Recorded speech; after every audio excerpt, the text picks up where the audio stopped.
Hello viewers, আজকে আমি বানিয়ে নিয়েছি সন্ধেবেলা আর মুখরোচক খাবার ভেজিটেবিল চপ। তো দেখে নেওয়া যাক কীভাবে বানাচ্ছি আমি। এখানে আমি প্রথমে নিয়ে নিয়েছি গাজর, ধনেপাতা, বিট, বাঁধাকপি, ফুলকপি, কাঁচা লঙ্কা, মটরশুঁটি, পেঁয়াজ কুচি। তো এগুলো সব ধুয়ে রেডি করে নিয়েছি। এরপর আমি ভাজা মশলাটা রেডি করে নেব। এখানে দিয়েছি এলাচ, দারুচিনি, গোটা জিরে, ধনে, দুটো লবঙ্গ, সব কিছু ভালো মতো খোলায় ভেজে নেব। ভেজে নিয়ে এটাকে গুঁড়ো করে নিতে হবে। এরপর আমি এখানে দুটো আলু সেদ্ধ করে নিয়েছি। আলু সেদ্ধটাকে ঠান্ডা হলে চটকে নেব। এরপর আমি একটি বাটিতে নিয়ে নিয়েছি দু চামচ রুল ময়দা আর জল, বেকিং সোডা। এটাকে ভালো মতো গুলে নেব।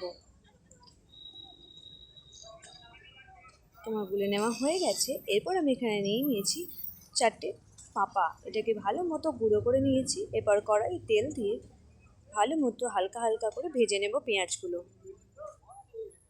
আমার একটু লালচে ভাজা হয়ে গেলে আমি সেদ্ধ করে রেখেছিলাম সব রকম সবজিগুলো এটাকে এর মধ্যে দিয়ে দেব। কিছুক্ষণ নাড়িয়ে চাড়িয়ে তুলে রেখে দেব। এরপর আমি এখানে নিয়েছি আদা রসুন বাটা। এটাকে ভালো মতো তেলে একটু কাঁচা গন্ধটা মেরে নেওয়ার জন্য কষিয়ে নেব।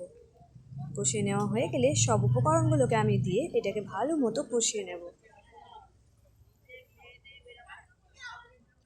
কষিয়ে নেওয়ার পর এখানে দিয়ে দিয়েছি দুটো আলু সেদ্ধ করে রেখেছিলাম ওটা। এটাকে ভালো মতো মিশিয়ে নেব। তো মিশিয়ে নেওয়ার পরে এরপর আমি দিয়ে দিয়েছি ধনেপাতা কুচি আর লঙ্কা কুচি। সবগুলোকে ভালো মতো আবারও নাড়িয়ে চাড়িয়ে নিতে হবে। নাড়িয়ে চাড়িয়ে নেওয়ার পর এখানে আমি দিয়ে দিয়েছি লবণ আর অল্প চিনি আর ভাজা মশলাটাকে দিয়ে দেবো। এরপর এটাকে আবার নাড়িয়ে চাড়িয়ে কিছুক্ষণ নিতে হবে।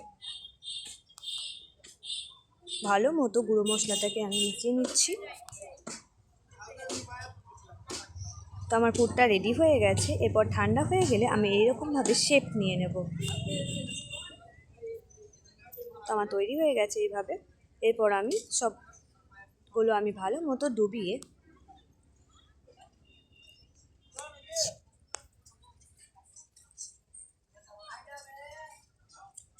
এই গুঁড়োর মধ্যে ভালো মতো এটাকে মিশিয়ে নেব এইভাবে।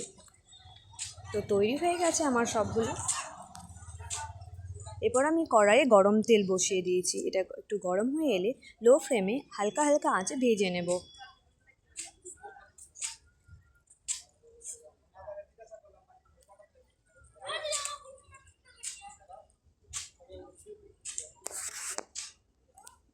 যেভাবে লো ফ্লেমে ভাজতে হবে এগুলো।